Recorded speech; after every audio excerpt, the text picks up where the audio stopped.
အေးကထိုးဆင်းလာတယ်အောက်ကနေပြီးတော့ကိုကဒီတက်ဘက်ကနေခုခံတယ်ခုခံတဲ့အတိုင်းအတာမျိုးမှာဘာကြောင့်မို့လို့ကိုယ့်ဘက်ကနောက်ဆုံးပိတ်တော့တဖြည်းဖြည်းနဲ့စခန်းတစ်ခုပြီးတစ်ခုနောက်ဆုတ်လာအေးကဒါမျိုးရောက်လာဆိုတာတောင်ညံဖြစ်မှုတော့မဟုတ်ဘူးလေဗျာနော်အကြောင်းညောင်ချိုးကြောက်သွားတာမှန်တယ်ဒါပေမဲ့အဖြေမဟုတ်ဘူးကျွန်တော်တို့ပြန်ပြီးတော့အခုတက်ကပြန်ပြီးတော့တိုက်တဲ့အခါမှာအဲ့တော့ဘယ်လိုတွေဖြစ်လဲဆိုတော့တက်ရဲ့အားနေချက်ကတော့ဘာဖြစ်လဲဆိုလို့ရှိရင်မှန်တကယ်ကတက်ကဘာမှကြစရာမရှိဘူးအဓိကကလေကျွန်တော်တို့အံ့ဩစရာကောင်းတော့အောင်ကိုညံပြင်းတာဗျသိလားအရာပြည့်စုံတဲ့နေရာဘယ်လောက်ဒီအရာပြည့်စုံလဲဆိုလို့ရှိရင်ကျွန်တော်ပြတပုံကလာတိုက်တယ်ဗျာတပုံကထားပါတော့ဒီအေးစေသွေးရတပုံနေအနေနဲ့ရခိုင်ပြည်ကနေကြော်လာတာသူတောင်ကုတ်ကနေပြီးတောင်ကုတ်လမ်းကျော်အတိုင်းဒီရခိုင်ဒီကျွန်တော်တို့ပဲခူးထဲကိုဝင်လာဖို့အတွက်ဆိုတာသူတို့တောင်နေကြော်လာရတာအဲ့ဒီလမ်းကျော်ကိုကြော်လာဖို့ဆိုတာပထမဦးဆုံးတစ်ချက်အနေနဲ့ကျွန်တော်တို့ဒီမိုးထီတောင်ပေါ့မိုးထီတောင်မတိုင်ခင်မှာကျွန်တော်တောင်မုံကြီးဆိုတာရှိတယ်အဲ့တောင်မုံကြီးစခန်းကိုကျသွားတဲ့အပြင်ကိုမိုးထီတောင်မှာဆက်ကြမိုးထီတောင်ကတကယ် special စခန်းကြီးပါနော်မိုးထီတောင်မှာဆက်ကြတယ်နော်အဲ့တော့ကျွန်တော်ကြည့်တာသပုံကတောက်လျှောက်စစ်ကူတွေနဲ့ဒီကျွန်တော်တို့ဘယ်လိုခေါ်မလဲလက်နက်ရိတ်ခါထောက်ဖို့ဘယ်ကဘလို့လာလဲကျွန်တော်စဉ်းစားရမယ်ဟုတ်တယ်မလားသူတို့ဒီရွာတွေကနေပြီးတော့ထောက်ဖို့ရတယ်ဆိုလို့ရှိရင်အကန့်အသတ်ရှိတယ်ဒီစစ်ပွဲတစ်ခုလုံးတိုက်ဖို့အတွက်ရွာတွေကနေပြီးအကန့်အသတ်နဲ့ထောက်ပံ့ပေးနိုင်တဲ့ရိတ်ခါပေါ်မှာသူတို့မိတွဲလို့မရအောင်ကြည်စံတစ်ချိန်လုံးပြစ်နေရကြည်ကနောက်ကနေတစ်လျှောက်လုံးလာနေမှရမယ်ဒီကြည်ကဘယ်ကလာလဲအရှိခလာတာမဖြစ်နိုင်ဘူးเนาะကျွန်တော်တို့အရှိရဆိုတော့သူတို့ရခိုင်ပြည်ကနေလာတာတော့မဖြစ်နိုင်ဘူးကျွန်တော်အောက်ကနေတက်လို့ပဲရမယ်အေးကတောက်လျှောက်ကြီးတိုက်လာတာခင်ဗျားတို့စစ်ရေးနဲ့ပတ်သက်ပြီးတော့ကျွန်တော်တို့ဒါကျွန်တော်တို့အယတာတာမန်လူဘိန်းနားလေတဲ့အခြေအနေမျိုးလေးနဲ့ကျွန်တော်ရှင်းပြတာနောက်ကနေပြီးတော့လေသူတို့မှာကြည်စံစက်ရုံလည်းမရှိဘူးเนาะပြီးရင်ရိတ်ခါကားတွေလည်းမရှိဘူးလေရင်နဲ့လည်းထောက်ဖို့မလာဘူးထောက်ဖို့မလာမဲ့တက်ရဲ့ဒီလောက်အင်းနဲ့အားနဲ့ခုခံထားတဲ့စခန်းတွေကိုတခမ်းပြီးစခန်းတစ်ခုပြီးတစ်ခုကြော်ယူလာနိုင်တယ်ဆိုတာမျိုးဟာ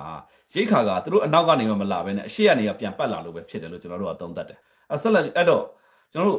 အရှိကနေပဲထွက်လာလေအဲ့အရှိကနေထွက်လာဖို့ကျွန်တော်တို့စကြည့်တဲ့အခါမှာသဲလွန်စားအနေနဲ့တော့၎င်းပေါ့ဗျာနော်ဟိုနည်းနည်းပေါ့မတင်ကားစရာတစ်ခုတော့တွေ့တယ်အဲ့ဒါကကျွန်တော်တို့ဒီညောင်ချောင်းမှာရှိတဲ့ 2IC လျောက်ကတစ်လုပ်ငန်းလုပ်တယ်တစ်လုပ်ငန်းလုပ်တဲ့အခါမှာတောင်ပေါ်ကဒီသူ့ရဲ့တစ်လုပ်သားတွေစားဖို့အတွက်ဆိုပြီးတော့ရိတ်ခါတွေကိုစစ်ကားကြီးတွေနဲ့တဲပို့ဆောင်ရေးလုပ်တယ်အဲ့လုပ်တဲ့ခါကျတော့ကျွန်တော်တို့ကသူ့တစ်လုပ်ငန်းနဲ့သူ့အောင်လုပ်တာကျွန်တော်ဘာမှမပြောဘူးလေနော်အဲ့တော့ပါတော့လေဒီလိုအခြေအနေမျိုးမှာဒီရိတ်ခါတွေကထောက်ပို့ရိတ်ခါတွေကသူ့တစ်လုပ်ငန်းအတွက်ဖို့ဆိုရင်တော့ဒီလောက်ထိတည်ကြအကြောင်းမရှိဘူးအဲ့တော့ဒါတွေကကျွန်တော်တို့ကဟိုဆွဆွဲတာမဟုတ်ဘူးမပြေးတော့ကြံရရှိတန်ရရှိတယ်တန်ရရှိတဲ့အတွက်ကြောင့်မို့လို့ကျွန်တော်လည်းပြောဆိုခဲ့တာရှိတယ်ပြောဆိုသည်တယောက်လည်း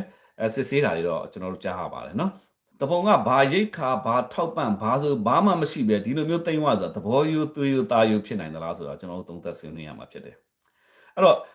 ့တပုံကလာတယ်အကျော်တက်ကဒီဘက်ကခုခံတယ်တက်မှာဗျာအနောက်ကနေပြီးတော့ဒီကျွန်တော်တို့ပေးနေတဲ့ရိတ်ခါတွေလက်နက်စက်ယုံကြီးတွေ2ယုံ3ယုံလောက်ကနေပြီးလက်နက်တွေရောက်လာပြီးလို့ရှိရင်ထောက်ပို့ကားတွေဆိုတာမျိုးတန်းစီယာယီတစ်ခါဘယ်လိုခေါ်မလဲဆိုလို့ရှိရင်ကျွန်တော်တို့အချိန်နဲ့တပြေးညီထောက်ပုတ်ကားတွေတန်းစီပြီးစောင့်နေတယ်ထက်ကတောင်ပေါ်ကဘာလို့လဲချက်ချင်းရအောင်သွားတယ်နော်နောက်လည်းရေလို့လားရေလို့ရှိရင်ရေကမိသက်ကားနဲ့ပို့ပေးတယ်ရေလို့ရေကမိသက်ကားနဲ့ပို့ပေးတယ်စစ်ကားကြီးနဲ့အကုန် special ပို့ပေးတာတောက်လျှောက်ဒီထက်မပြီးသေးဘူးနော်ကျွန်တော်တို့ပြည်သူပတောင်းမြို့ကန်ပြည်သူတွေအောက်ရှိပင်မြို့ကမြို့ကန်ပြည်သူတွေဒီပြည်သူတွေကလည်းတက်မတော်သားတွေစားဖို့အတွက်ဆိုပြီးရိတ်ခါတွေသွားပြီးတော့ဟိုသူတို့ကျွေးမွေးသေးတာနော်နောက်ထပ်ဒီရိတ်ခါတွေနောက်ထပ်ဒီကျွန်တော်တို့အကုန်ပေါ့ဗျာလိုအပ်တဲ့ဒီလက်နက်ကအစအားလုံးတောက်လျှောက်ကအနောက်ကနေစစ်ကူတွေရောပစ်ကူတွေရောတောက်လျှောက်ပို့ပေးတာအထက်ရရှိလူကြီးမင်းများကျွန်တော်အနေနဲ့တော့သူတို့လှုပ်တယ်ပေါ့နော်ဟိုပုံစံသာမကြတာပါပုံရင်ပြောနေအလှုပ်ပါတယ်အလှုပ်တော့လှုပ်ပါတယ်ပုံစံမကြဘူးဆိုတာကစစ်ကူပစ်ကူလိုတော့တော့မရပါဘူးပေးသလားဆိုတာပေးတယ်တခါတက်သွားလို့ရှိရင်ကားကြီး4-5စီးနဲ့နော်6စီးလောက်နဲ့အဲ့လိုမျိုး6စီး9စီးအဲ့လိုမျိုးစစ်အင်အောင်အဲ့လိုမျိုးပို့ပေးတာစစ်အင်အားလည်းပို့ပေးတယ်လက်နက်လည်းပို့ပေးတယ်ရိတ်ခါလည်းပို့ပေးတယ်ပြည်သူတွေကမှအစားအသောက်တွေသွားကျွေးသေးတယ်ဒေသခံဟိုဘယ်လိုခေါ်မလဲဆိုလို့ရှိရင်ကျွန်တော်တို့ရဲပြည်သူစစ်အားလုံးကလည်းပါဝင်ပြီးတော့ဒါမျိုးအေးကထိုးဆင်းလာတယ်အောက်ကနေပြီးတော့ကိုကဒီတက်ဘက်ကနေခုခံတယ် ခုခံတဲ့အတိုင်းအတာမျိုးပါဘာကြောင့်မို့လို့ကိုယ့်ဘက်ကနောက်ဆုံးပိတ်တော့တဖြည်းဖြည်းနဲ့စခန်းတစ်ခုပြီးတစ်ခုနောက်ဆုတ်လာအေးကဒါမျိုးရောက်လာဆိုတာတောင်းညံပြင်းမှုတော့မဟုတ်ဘူးလေဗျာနော်တဖြည်းဖြည်းနဲ့ဒါကဟိုတောင်းညံပြင်းမှုမဟုတ်ဘူးနော်မြောက်တေချာစဉ်းစားရမှာနောက်တစ်ခုကစစ်တဲ့အားဖြင့်နေညာမှုလို့ပြောရမှာစခန်းတစ်ခုကြပြီးရင်ထက်ကလည်းဟိုပြတ်သားပါတယ်မင်းတို့တွေရအောင်ပြန်တိုက်ဆိုပြီးတော့ရတာတွေလိုအပ်တဲ့ဟာတွေအကုန်ပေးပြီးတော့ပြန်တိုက်ခိုင်းတာပြန်တိုက်ခိုင်းမတိုက်ချင်တော့ဘာလုပ်လဲဆိုတော့ရပြီးတင်အောင်သတင်းလွှင့်တာတွေရှိတယ်အဲ့သတင်းကိုလည်းဘယ်လိုခေါ်မလဲဆိုလို့ရှိရင်ကျွန်တော်တို့တာမန်အရသားတွေမပြောနဲ့ပေါ့ဗျာကျန်တဲ့သူတို့စစ်တပ်အတွင်းကစစ်သားတွေအောင်ယုံတာတယ်လီဂရမ်တွေကလည်းခင်ဗျားတို့အဲ့လိုမျိုးပေါ့ပြန်ရပါပြီတို့ဘာလို့ပေါ့နော်နည်းနည်းလေးပြောနေရလေးနည်းနည်းသတိထားစေချင်တယ်အဲ့ဒီသတင်းပေါ်မှာမှိန်ပြီးတော့ပြန်ရရောက်မရနေအောင်အထက်ကလည်းဘာဆောင်ရွက်ရမှမသိဘူးဆိုတဲ့ပုံစံမျိုးတွေဖြစ်ပြီးတော့နောက်ဆုံးပိတ်တော့စခန်းတွေကတစ်ခုပြီးကြာသွားစခန်းကြာရင်ကြာတယ်ဝင်ခံပါနော်ဘာကြောင့်ကြာတယ်ဆိုတော့ကိုပြသားသားနဲ့ဒါနောက်တစ်ခေါက်မကြအောင်ဘယ်လိုလုပ်မလဲဆိုတော့စဉ်းစားရမှာဖြစ်တယ်ကြာတာကိုဝိုင်းလိန်နေဖို့မဟုတ်ဘူးနော်လော်ဘီဆန်နဲ့အတွေးခေါ်နည်းနည်းရှော့စေချင်တယ်အခုတော့ဒီစီရေးမှာကျွန်တော်သုံးသက်ကြည့်လိုက်တာလေဒီကြာရှုံးမှုဟာသွေးရသားရကြာရှုံးမှုတော့မဖြစ်နိုင်ဘူးအခုတော့အလုပ်လုပ်ပါလေဟိုဒီကျွန်တော်တို့ညောင်ကျိုးကြပြီးရဲ့နောက်ပိုင်းမှာတော့ညောင်ကျိုးအတွက်တခါလဲစိတ်မှာတမောက်ချင်းပါပဲစစ်အင်အားတွေထပ်ဖြည့်ပြီးတော့အခုကျွန်တော်တို့ထိုးစစ်တွေပြန်ဆင်နေပါတယ်